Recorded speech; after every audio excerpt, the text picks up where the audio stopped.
નમસ્કાર મિત્રો, ગાંગીએ બાબાને કહ્યું કે બાબા મને કામરૂ દેશની વિદ્યા શીખવાડો। ત્યારે બાબા કહે છે કે બેટા 4 દિવસ પછી અમાસ છે અને અમાસની રાતથી હું તને કામરૂ દેશની વિદ્યાઓ શીખવાડવાનું શરૂ કરી નાખીશ।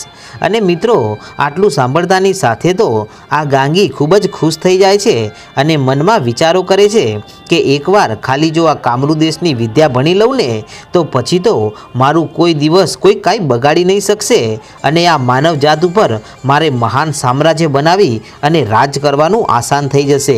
તો બીજી બાજુ આ બાબા કે જે વિદ્યાઓનો ક્યારે કોઈ દિવસ દુરુપયોગ કર્યો નથી અને તેમણે પોતાના પેટનો ખાડો પૂરવા પણ બહારથી માંગી અને લાવીને ખાય છે આવા પ્રમાણિક છે। પણ તેમણે જ્યારે ગાંગીના ગામના પાદરેથી નીકળ્યા ત્યારે તેમના કાને આ ગાંગીની વાતો કરતા માણસોની વાતો સાંભળી કે સારું થયું એ ડાકણ આપણા ગામને છોડી અને ચાલી ગઈ, નહીતર તો આપણે તેને મારી નાખવી પડોત।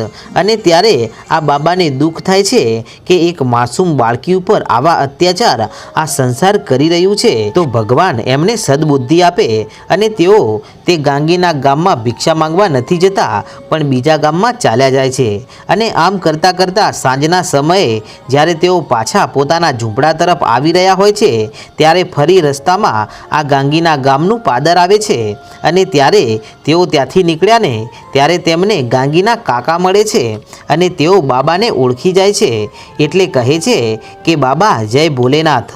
અને ત્યારે બાબા પણ તેમને સામેથી કહે છે કે હા બેટા જય ભોલેનાથ।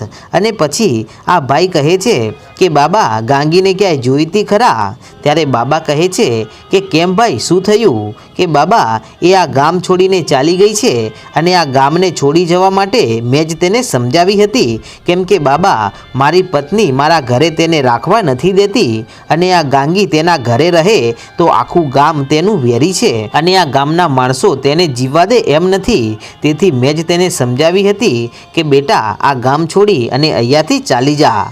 પણ કોણ જાણે એ ગરીબડી ક્યાં હશે અને કેવી હાલતમાં હશે અને તે મજામાં તો હશે ને। ત્યારે ગાંગીની આવી ચિંતા કરતા તેના કાકાને જોઈ અને આ બાબા કહે છે કે હે ભાઈ તમે ગાંગીની જરાય ચિંતા કરશો નહીં, કેમ કે ગાંગી મારી પાસે જ છે અને તે મારી ઝૂંપડીમાં રહે છે। અને ત્યારે આ ભાઈ બોલ્યા કે દાદા તેને સંભાળીને રાખજો અને તે કાંઈ અવળું કામ ના કરી બેસે, કારણ કે તે આ ગામ છોડીને ગઈને ત્યારે આ ગામ સામું લાંબી આંગળી કરી અને તેણે સોગંદ ગાધી હતી કે હું ગમે ત્યારે પાછી આ ગામમાં આવીશ અને આ આખા ગામને તહેસ નહેસ કરી નાખીશ, કારણ કે આ ગામે મારા મા બાપને મારી નાખ્યા છે। અને ત્યારે આ બાબા કહે છે કે શું ખરેખર ગાંગીએ આવી સોગંદ ખાધી છે? કે હા બાબા। ત્યારે બાબા અને આ ભાઈ આવી વાતો કરતા હોય છે ત્યારે એ જ ટાણે તે ગામના 2 માણસો વડલાની નીચે ઓટલા ઉપર બેઠા હોય છે અને તેઓ બેઠા બેઠા આ બંનેની વાતો સાંભળી રહ્યા છે અને તેઓ તેમની સામું નથી જોઈ રહ્યા પણ બંનેના કાન આ બાબાની વાત સામું છે। અને આમ આટલી વાત કરી અને બાબા કહે છે કે લો ત્યારે અત્યારે અંધારું થવા આવ્યું છે તો હું ઘરે પહોંચું છું, ઘરે ગાંગી એકલી હશે અને અંધારામાં ડરી જશે। કે ભલે બાબા। આટલું કહી અને બાબા તો પોતાની ઝૂંપડી તરફ નીકળી ગયા, પણ પેલા ગામના પાદરે બેઠેલા બંને માણસો કહે છે કે ગાંગી હજુ જીવે છે અને તેણે આપણા ગામને ખેદાન મેદાન કરી નાખવાની સોગંદ ખાધી છે, તો આ વાત આપણે આપણા માણસોને જણાવવી પડશે અને આ બાબાનો પીછો કરીશું ને તો પણ આપણે ગાંગી સુધી તો પહોંચી જ જઈશું। અને આમ કહી અને પેલા 2 માણસો ગામમાં જાય છે અને આ બાજુ આ બાબા પોતાની ઝૂંપડીએ જાય છે અને ત્યાં ઝૂંપડીમાં પહોંચતા જ ગાંગીને સાદ કરે છે એટલે ગાંગી દોડી અને બહાર આવે છે અને કહે છે કે બાબા મારા માટે કાંઈ લાવ્યા છો? કે હા બેટા ચાલ હવે આપણે જમી લઈએ। ત્યારે ગાંગી કહે છે કે બાબા હવે મારે વિદ્યા શીખવાના ખાલી 2 જ દિવસ આડા રહ્યા છે અને પછી હું પણ તમારી જેમ જાદુ કરી શકીશ।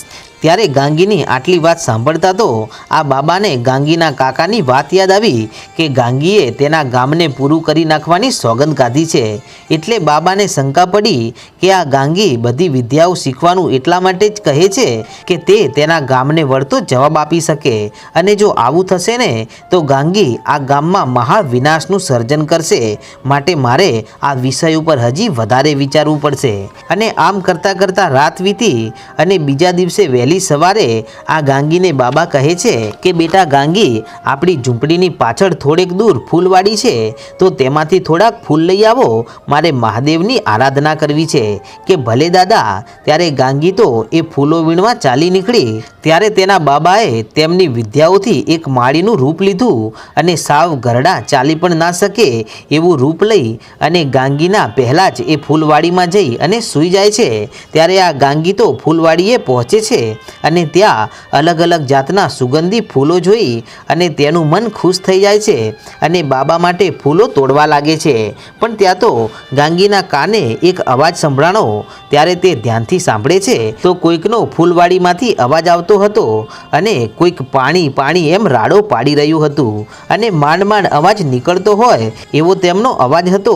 તેથી ગાંગી આ અવાજને સાંભળી અને તે દિશામાં જાય છે અને જઈને જુએ છે તો ત્યાં એક વૃદ્ધ 80-90 વર્ષની ઉંમરના દાદા હતા અને પાણી પાણી કરી રહ્યા હોય છે. ત્યારે આ ગાંગી તેમની પાસે પહોંચે છે એટલે તેઓ આ ગાંગીને જોઈને કહે છે કે દીકરી, તું કોણ છે અને અહીંયા શું કરે છે? ત્યારે ગાંગી બોલી કે હું તો આ ફૂલવાડીમાં ફૂલો વીણવા આવી છું, પણ તમે કોણ છો અને અહીંયા શું કરો છો? કે બેટા, હું આ ફૂલવાડીનો માલિક છું અને અહીંયા દરરોજ આવું છું, પણ હવે તો આ શરીર થાકી ગયું છે અને આજે મને ઠેસ વાગી તો હું પડી ગયો છું.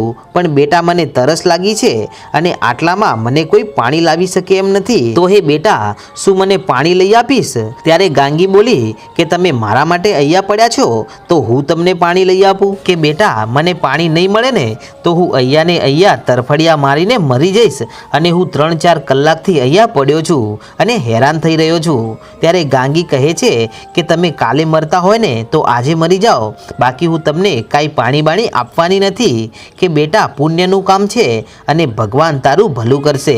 ત્યારે ગાંગી બોલી કે મારી સામે ભગવાનનું નામ તમે જરાય ન લેતા, નહીતર તમને અહીંયા જ હું પૂરા કરી નાખીશ અને એકવાર હું વિદ્યા શીખી લઈશ ને તો પછી આમે તમારા જેવા માણસોને હું ગુલામ જ બનાવવાની છું. કે બેટા, તું મને પાણી નહીં પાવે?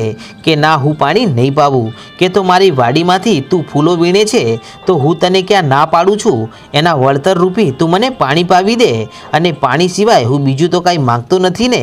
અને ત્યારે ગાંગી બોલી કે ડોસા, હવે તું ચાલી તો શકતો નથી અને મને કેવી રીતે રોકવાનો છે? લે, આ તારી ફૂલવાડી રહી, હું તેમાંથી બધા ફૂલો વીણી જવાની છું. અને હજી તો સારું કહેવાય કે મને કોઈ પણ પ્રકારની વિદ્યા આવડતી નથી, બાકી તો તારી આખી ફૂલવાડી ભડકે બાળી નાખોત અને તમારું પણ તેમાં મૃત્યુ થઈ જાત.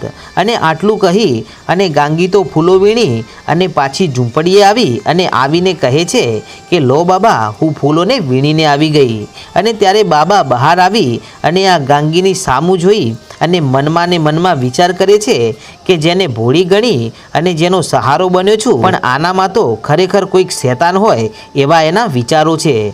અને હવે તો એક દિવસ આડો છે આ અમાસની રાતનો, અને આને જો હું વિદ્યા શીખવાડી દઈશ ને તો પહેલાં તો આ મારું જ ખૂન કરી નાખશે અને પછી બીજાઓને મારશે, માટે મારે આને વિદ્યા શીખતા રોકવી પડશે. અને આનામાં વિદ્યા શીખવાના એક પણ ગુણ કે લક્ષણ તો છે નહીં, અને આને જો સીધે સીધી ના પાડી દઈશ ને તો આને ખોટું લાગી જશે, માટે મારે કંઈક યુક્તિ કરવી પડશે, નહીતર આ ગાંગી મારા ઉપર ગુસ્સે થઈ જશે અને અહીંયાથી ચાલી નીકળશે અને આ અજાણી દુનિયામાં એનું કોઈ સગું પણ નથી તો એ ક્યાં જશે, માટે મારે તેને પ્રેમથી સમજાવવી પડશે.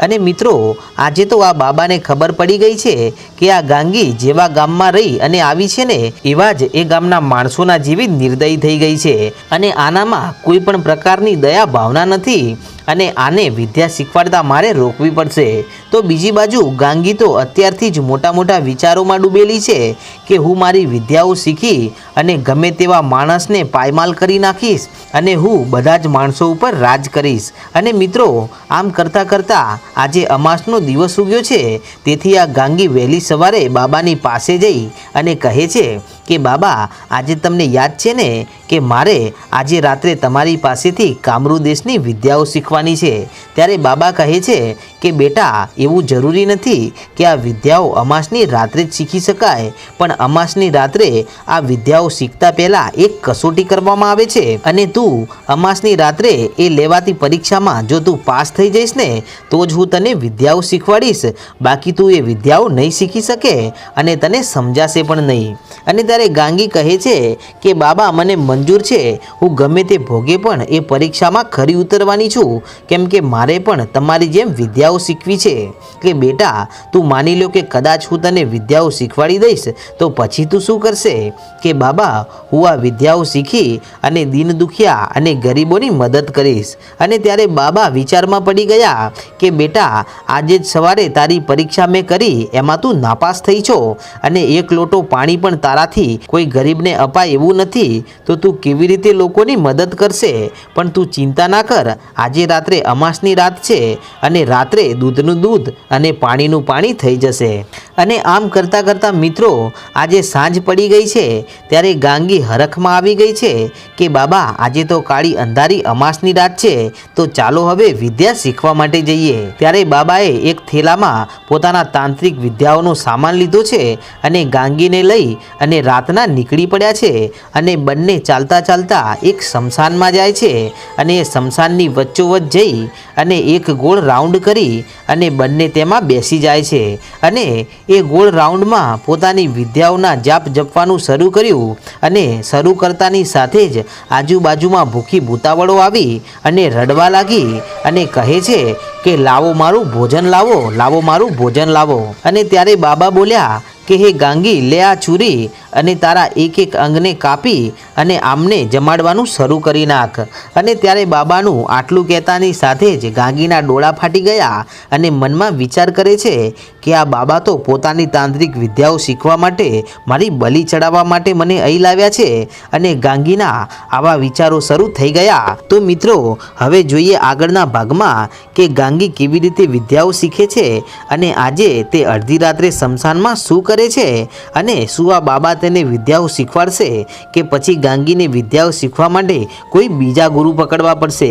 તો મિત્રો, આગળનો ઇતિહાસ ખૂબ જ રસપ્રદ છે, તો અમારી ચેનલ સાથે બન્યા રહો। અને મિત્રો, તમને નમ્ર વિનંતી છે કે તમે જો અમારી ચેનલને સબસ્ક્રાઈબ ના કરી હોય ને તો સબસ્ક્રાઈબ કરી અને બેલ આઇકોનને દબાવવાનું ભૂલશો નહીં, કારણ કે મિત્રો, ગાંગીના બધા જ ઇતિહાસો આ ચેનલ પર તમને નિહાળવા મળશે। જય માતાજી।